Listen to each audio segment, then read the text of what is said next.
Well, if a fella can't preach after folks have worshiped like that, a fella can't preach. So this may be a test. This may be a test this morning. I have a card here that I didn't get a chance to get to Ralph. Devin handed to me just right before we began this morning. This is from Sister Denise Bergert and Jim and all the family. Denise writes, "My family and I would like to thank everyone for all the prayers, thoughts, visits, and the wonderful food basket that was sent to the hospital for my mom. I can't even begin to tell you what an awesome feeling to know that during such times as this, that God will surround you in His love and keep you close at heart. Thank you, Jim, Denise, Tiffany, and Devin." God is good, isn't He? A couple Sundays ago, we were all praying hard all afternoon for Denise's dad, and he has been merciful, and he's been favorable to us in our petitions for him, and I'm so grateful. I was thinking, just as we were singing together, I thought about it in Bible class today. I thought about it when I read Jim and Denise's card. How glad I am to be a part of a community of people who are not spectators in the faith, but who are participants. I love to be a part of a class where it's evident that everyone is participating in thinking about, discussing, contemplating the Word and talking about it together. It just makes I'm edified when I participate in that. And to be a part of a worship that's the same. And Jim and Denise and Tiffany and Devin, their whole family are, they're a demonstration of that. They are such, and have been since the day they came, such participants in our work together. And I'm just so grateful to be surrounded by fellow workers. And that's the way I think of you. You are my fellow workers. We are fellow workers together in the Lord. And I'm thankful to be a part of that. That just gives me such great motivation. And that's God's purpose for His body, for His family in the Lord. And I'm grateful to you for that. I want to invite you this morning to come with me to Colossians chapter 2, please. Colossians chapter 2. And I want to read verses 8 through 15 together in this context. Colossians 2, verses 8 through 15. Paul gives us this admonition. He says, "See to it that no one takes you captive through philosophy and empty deception, according to the tradition of men, according to the elementary principles of the world, rather than according to Christ. For in Him, that is, in Christ, all the fullness of deity dwells in bodily form. And in Him you have been made complete, and He is the head over all rule and authority. And in Him you were also circumcised with a circumcision made without hands, in the removal of the body of the flesh by the circumcision of Christ, having been buried with Him in baptism, in which you were also raised up with Him through faith in the working of God, who raised Him from the dead. And when you were dead in your transgressions and the uncircumcision of your flesh, He made you alive together with Him, having forgiven us all our transgressions, having canceled out the certificate of debt consisting of decrees against us, and which was hostile to us, and He's taken it out of the way, having nailed it to the cross. When He had disarmed the rulers and authorities, He made a public display of them, having triumphed over them through Him." We are telling ourselves stories all the time about what is happening in the world around us. We have this running dialogue in our mind about like what happened at work today, or what we hear about in the news, or what happened to someone in our family, or what's going on in our own life. We have this explanation, this frame of reference for how we interpret all those things that are going on in our life. And not only do we have our own notions about the why behind the things that are happening in the world and in our life and in others' lives, but we're also influenced by the notions that other people have. So that somebody gives us their perspective, and we might be completely changed by a perspective that's maybe different than ours, or it might alter our perspective a little bit. But what they say influences us. And what we hear on the news all of the time, we're hearing interpretations of what's going on in the world, what this means for our economy, what this means for the state of our life, what this means for the state of the world, what's going to happen next. And what I've noticed recently, you find trends in how certain language is used, but all the time anymore you hear discussions on the news about someone's narrative. Have you noticed that? Talk about the narrative that such and such a candidate for president is trying to tell in order to influence people's perspective and confidence in them. Or there's a narrative about what's going on with ISIS, or what's going on with China, or what's going on with whatever it is the story. Because we're influenced by the stories that we believe, the stories that we tell. And I want you to see how that's a part of what's going on here in Colossians chapter 2. Paul is talking about the story of Jesus as he's writing to the Colossians, and he is warning them about how we can be influenced by the stories that other people tell. And so look at the warning again in verse 8. He says, "See to it that no one takes you captive." I mean, can you be captivated by someone's story? A story that's well told is very captivating. And I tell you, there are a lot of great storytellers in our day. We live in the information age when the telling of a story is a very refined art form. I mean, so that it is done with all kinds of media magic, with all kinds of wizardry. And there is this nice background music that accompanies the story. And it is told in a very comfortable venue as you sit on your couch, or as you have the recliner in third gear. I mean, there are ways in which the stories are told that make them very comfortable, very believable, very powerful, because we see it all in not just high definition, but now, is it super high def or something like that? I mean, the stories get richer and better and more tantalizing and more tangible all the time, so that we have media experiences with the stories that we're told. Well, he says, take care lest you be captivated, lest someone takes you captive through philosophy, empty deception, traditions of men, he says, and according to the elementary principles of the world. That our stories that we tell ourselves and the ways that we interpret what's going on in the world, that they come from other sources rather than, look at what he says at the end of the verse, rather than according to Christ.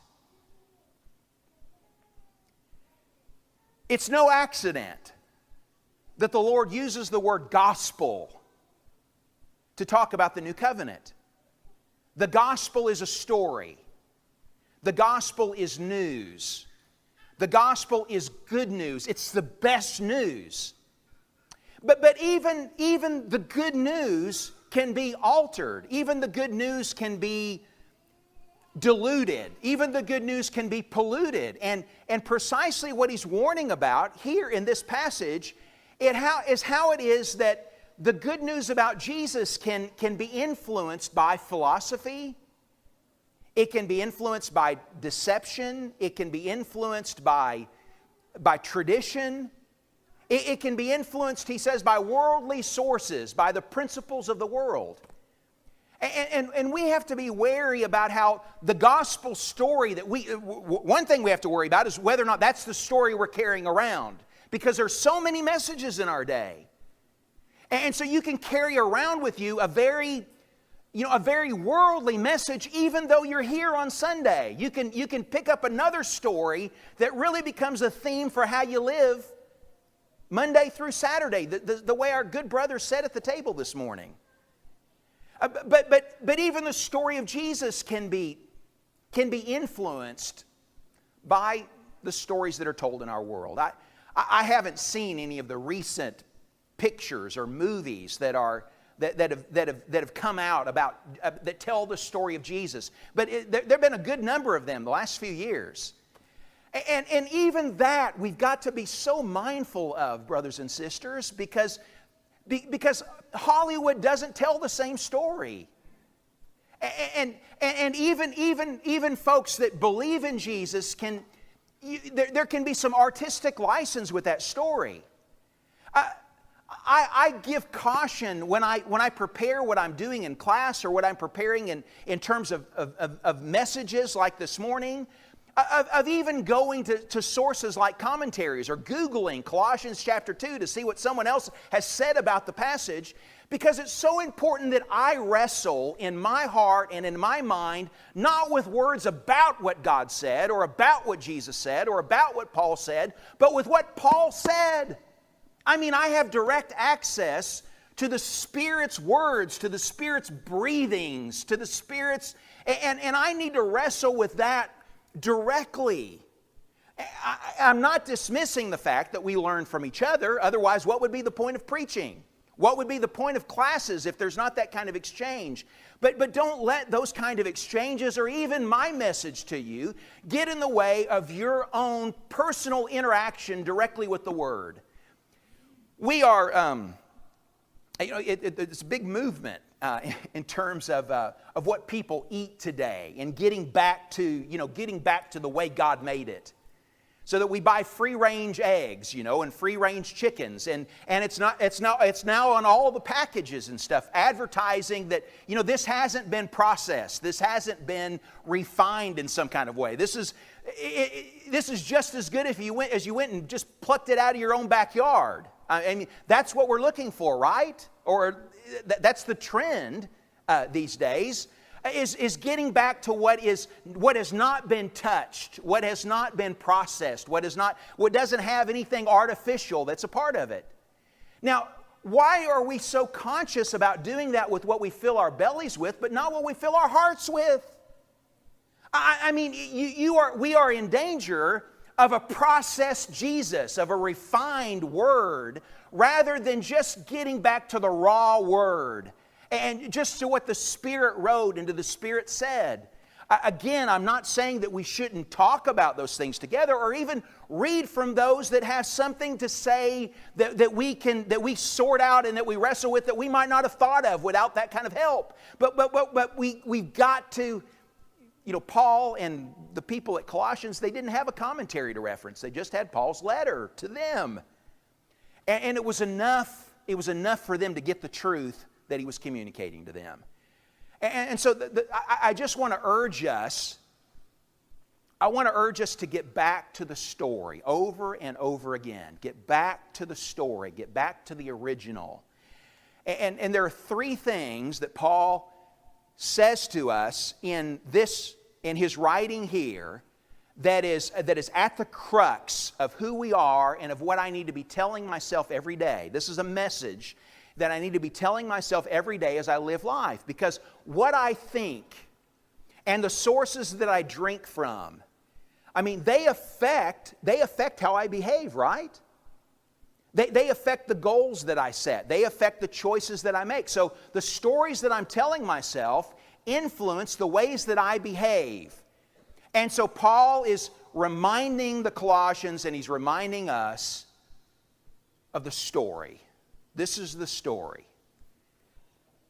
The story in this passage is divided up by three words, or rather three repetitions of two words are the bullets of the story that Paul wants to remind us of here. And the two words that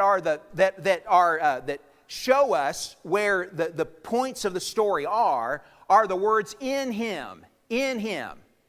And so he wants to get us back to Jesus and the story of Jesus, and he wants us to know about the things that are in Him, the things in Him that we need to be telling ourselves over and over again. So, for instance, look if you would at verse 9. He says, "For in Him all the fullness of deity dwells in bodily form." Verse 10, "And in Him you've been made complete." Verse 11, "And in Him you were also circumcised with a circumcision made without hands." And everything that he says that follows that is connected with that last statement. But he says these three things that are in him, and they all build upon one another. Here's the first thing in the story that Paul wants us to remember. It will affect the way that we live this week. The first thing he says in verse 9 is, in him all the fullness of deity dwells in bodily form. The story that you and I need to walk around with every day is that Jesus is God in a body. Jesus is God in a body. Not just that Jesus was God in a body when he was here in the flesh, but Jesus is still God in a body. One of the things that distinguishes him from the Father is that Jesus is in a body. I mean, he came in the flesh and he dwelt among us. And after he was risen from the dead, he ascended back to heaven, and the disciples watched him in a body go into the clouds and ascend into the heavens. There is still some likeness that he bears to us, not a flesh likeness, but he now is in an incorruptible, glorified body. And there's something important about the fact that Jesus is God in a body. Now, why is that so significant? Why is it important for me to remember the fact that Jesus is God in a body? There are so many things about our faith that are connected to that truth. The gospel argument for believing in God, if you go to the book of Acts, if you go to the four Gospels, the gospel argument for me believing in God is that we know that there is a God because God came here. He became a man and he lived among us. The kind of evidence that the Bible gives us for God is the strongest kind of evidence for any historical event. It is empirical evidence. We know there is a God because God has been seen. We know there is a God because God has been heard. We know that there is a God because God has been touched. We know that there is a God because we've eaten with God. We know there's a God because we wept with God. We know there's a God because God touched me and I was a leper and now I'm whole. And I was sick and now and lame and now I walk again, blind and now I see. And so Jesus for years gave proof of the existence of God to those that lived in his generation, and those that lived in his generation have given us their eyewitness testimony that God is alive. And so that's an important proof. It's an important proof that Jesus is God in a body. And it's not just proof that God lives, it's also proof that Jesus is God. I mean, the reason I know that it was him and not someone else who's God, the reason I know that he is God and not some other, not Buddha or some other figure, is the fact that he showed himself to be God by the things that he said, by the things that he did, that only God could say and that only God could do and that only God could work.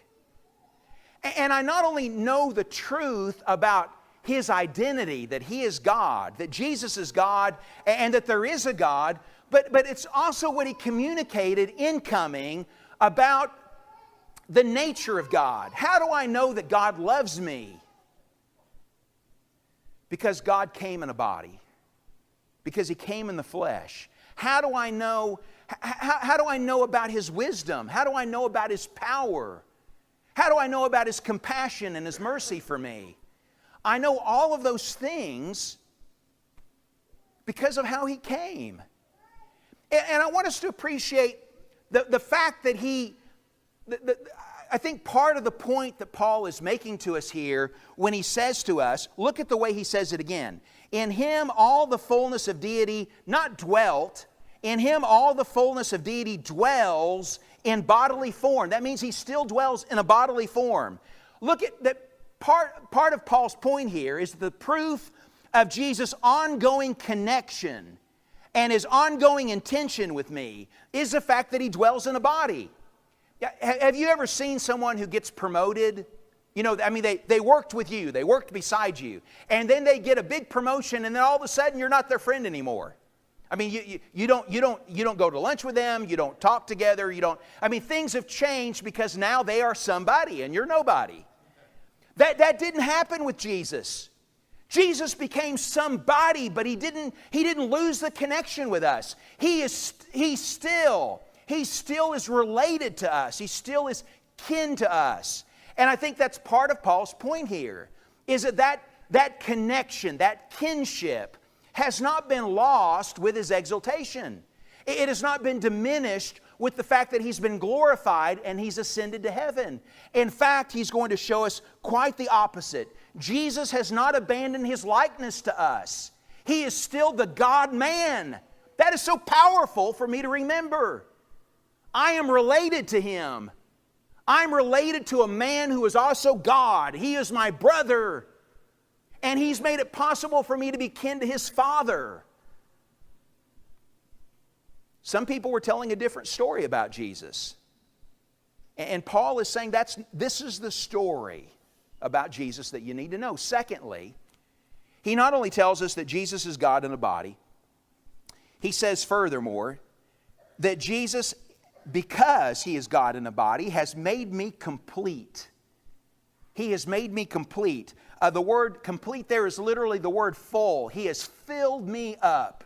We sang at the beginning this morning, we invited God to revive our spirit.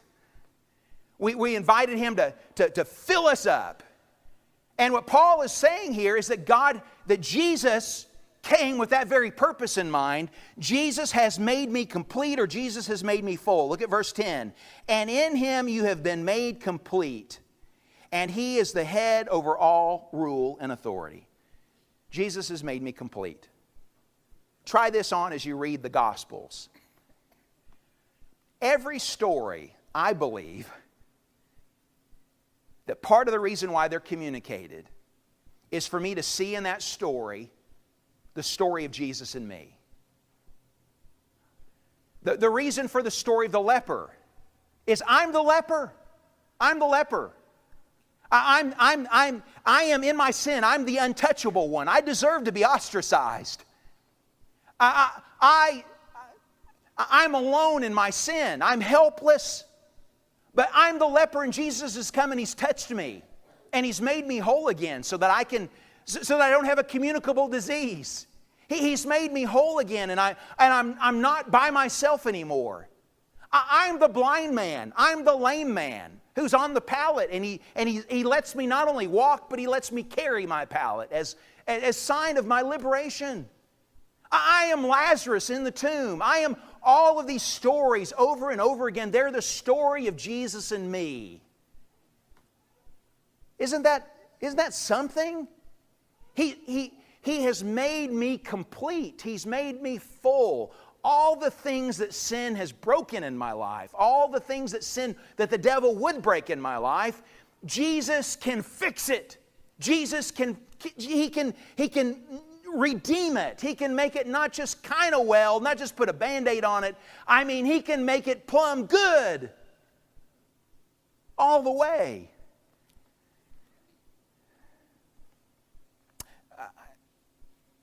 I fear that that we can feel like in our time that we are a little cheated because we didn't touch Jesus. And we didn't hear Him talk face to face. And we weren't there to see Him come out of the tomb. If I understand the spirit of what Paul is saying here in Colossians 2, it's to erase that kind of notion that somehow now that Jesus has gone back to heaven, that He is less. That it is kind of like that things have kind of gone back to the way they were before they came, except now we have forgiveness of sins. And now we don't have the law of Moses. That is not the spirit of what he's saying here. Jesus going back to heaven has not meant that somehow His hands are bridled and that now He is less involved or less connected. I think that's part of the emphasis on the fact that He is God in a body is that He's still connected to us, and He is not by any means less now that He's gone to heaven. He is more. I mean, He is more powerful now that He is on the throne. He reigns now. He didn't reign while He was here. He showed His right to reign. He showed His right to have all dominion. But it was not until He ascended back to heaven and He sat down on the throne that everything was put under His feet, including death.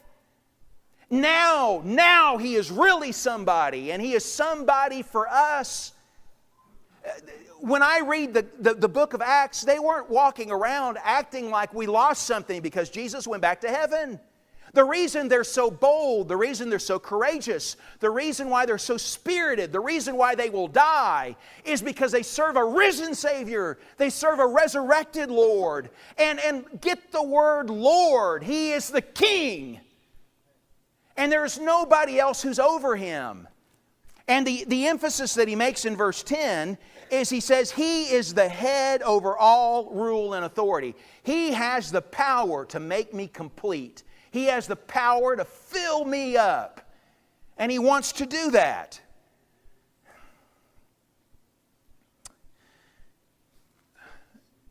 Here's the practical part of this.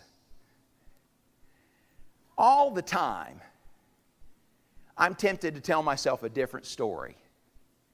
Now, I know the truth. I know the truth of what Paul is saying here. I doubt that I've said anything today that you didn't already believe, right? Right?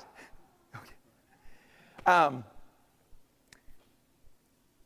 But even though I believe that, I cannot be telling myself, reinforcing the story of that.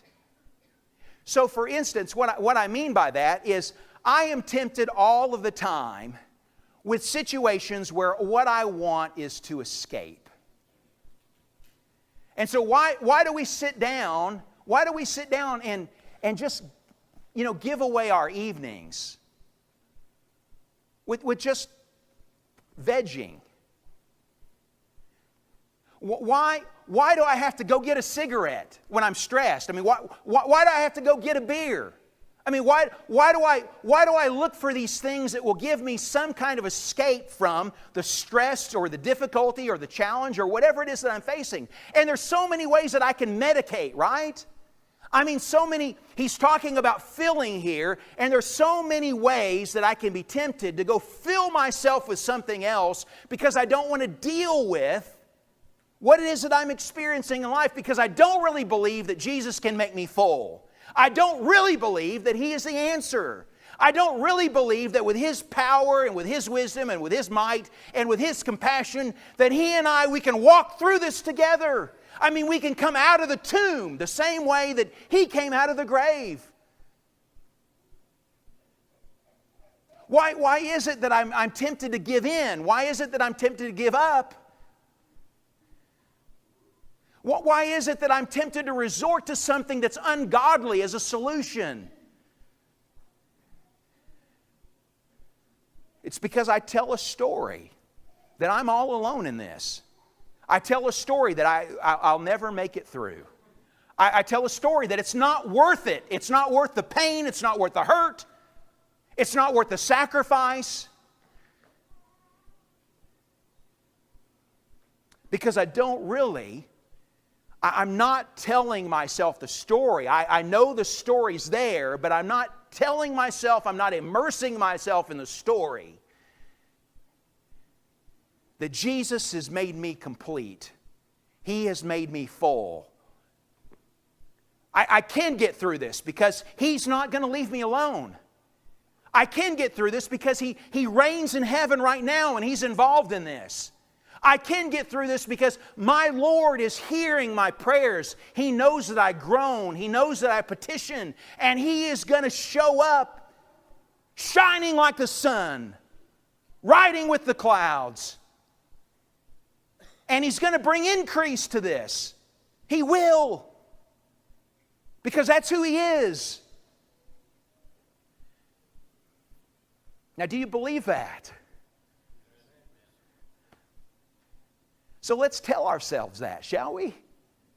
I mean, not just like Chris said so well this morning. I can tell the story here, but I've got to really take that story with me. That's why, brothers and sisters, if we're not in the Word, I mean the free-range Word, I mean unrefined, unprocessed, if I'm not communing with it, the story gets lost in all of the noise, in all of the advertisements, in all of the billboards, and all of the seductions of the world. And so I got to be telling the story. If I'm not talking to God, I forget the story. If I'm not with you, if I'm not spending time with you, if we're not talking together about the Word, the story gets lost because there's other stories that I'm getting told all the time. So all I'm thinking about is who's going to be the next president. I don't want to think about that anymore. Amen. I want to think about something better. Amen. And God has given me something better to think about. He's given me something better to hope about. When I don't feel full, it's because I'm filling my heart with the wrong messages, with the wrong things. If I go and drink, if I don't eat any lunch today, but if I go just fill myself with caffeine, is that going to affect the way I feel? Yeah, I'm going to get agitated. I'm going to have to go to the restroom a lot. I'm going to be nervous, and then I'm going to crash. If I go to Habaneros, how am I going to feel when I leave? I'm going to feel full and lethargic, and I'm going to want to go home and take a nap. That's the way I always feel when I eat at Habaneros. If I fill myself with a big salad at lunchtime today, I'm going to be hungry again in 30 minutes.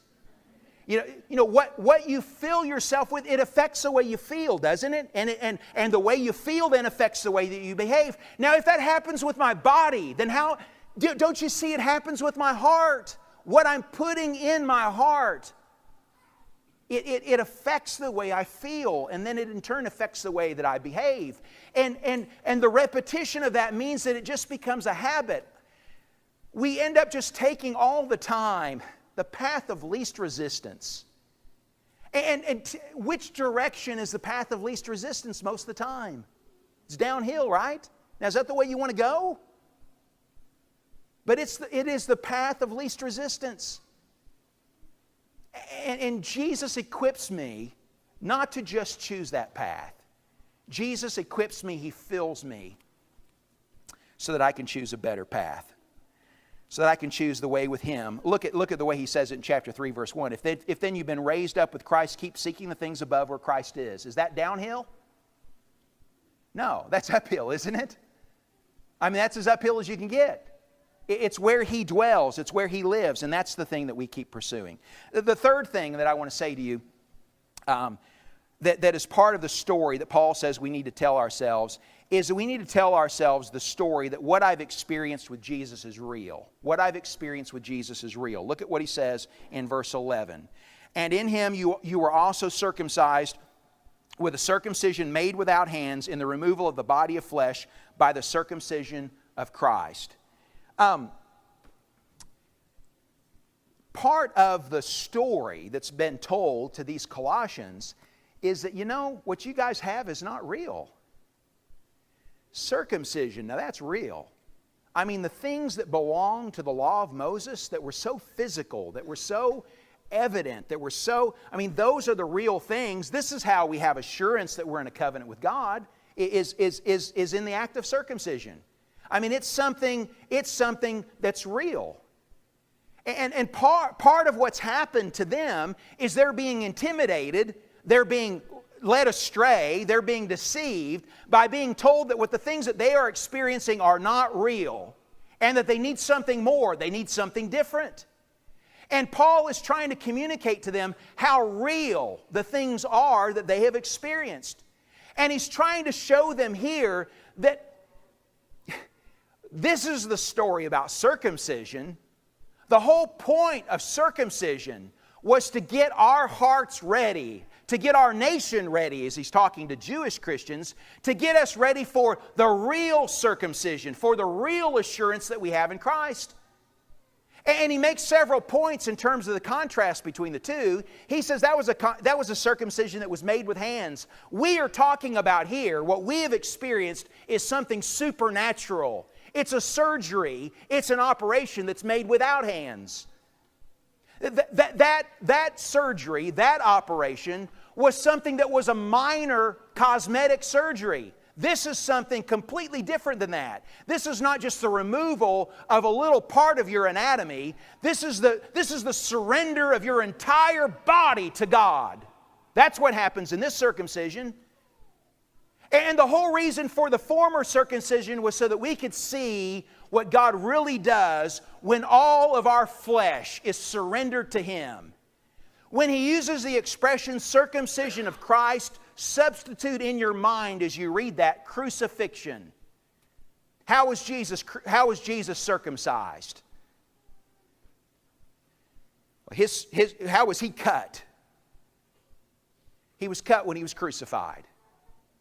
And that's the point that he's making here about the circumcision that we've submitted to, is that we have been crucified. The body has been completely surrendered, not just in surgery to the priest or to your parents. We have surrendered our body to God, and God has done a surgery on us, and He has removed the corruption. He's taken away the cancer. He's taken away all of the impurity, all of the putridity of our sin. He's taken it all away in the circumcision of Christ. Now, how did I experience that? He says, I experienced that when I was baptized in faith. Look at what he says in the next verse. He says, having been buried with Him in baptism, in which you were also raised up with Him through faith in the working of God, who raised Him from the dead. So he's describing when this circumcision took place. When was I crucified with Jesus? Well, when I, by faith, was baptized. And not just submitting to being dunked in the water, but when I, in an act of faith, surrendered myself to God because I believe that Jesus died for my sins, then God put me on the cross with Jesus. And God put me in the tomb with Jesus. And God raised me from the dead with Jesus. And the act of baptism, where we're buried and when we're raised, it represents not a fiction. This isn't just a metaphor. It's not a symbol. This is the reality of what God does by faith with us in that action. God buries us with Him, and God raises us with Him.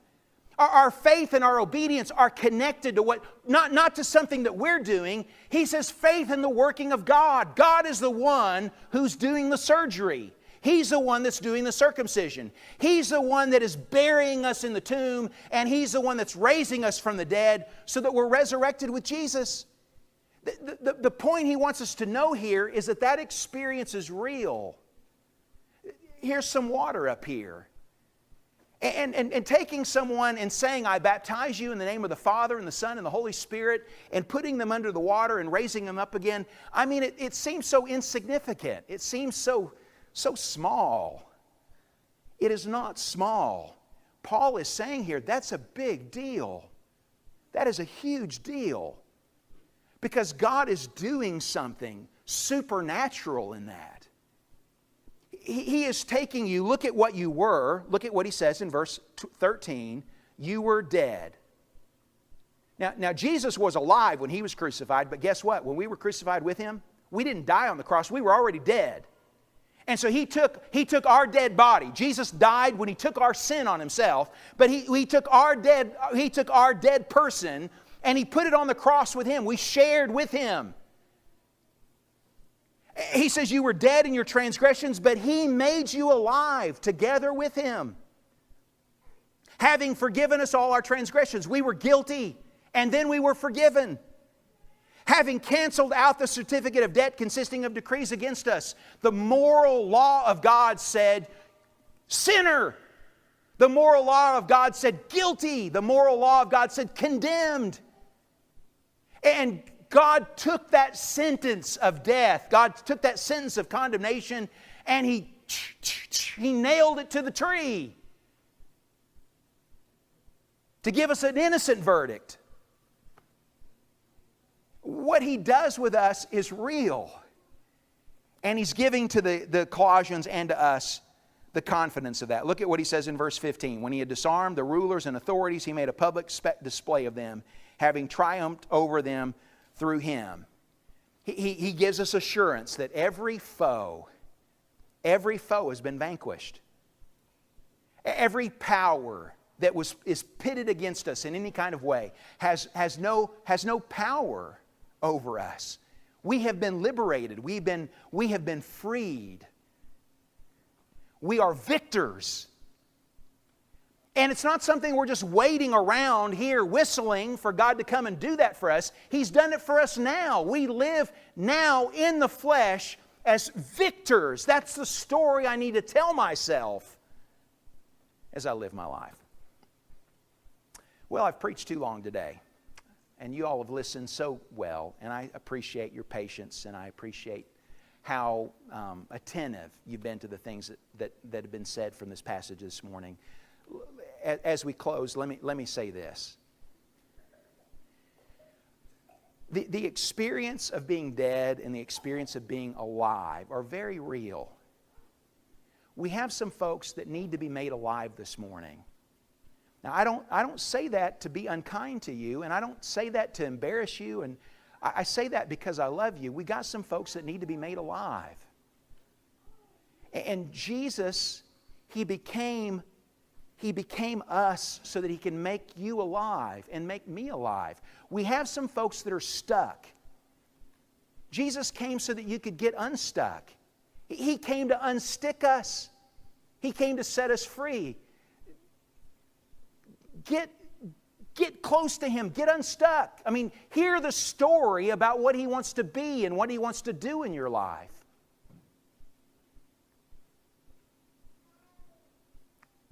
Live. Rise up.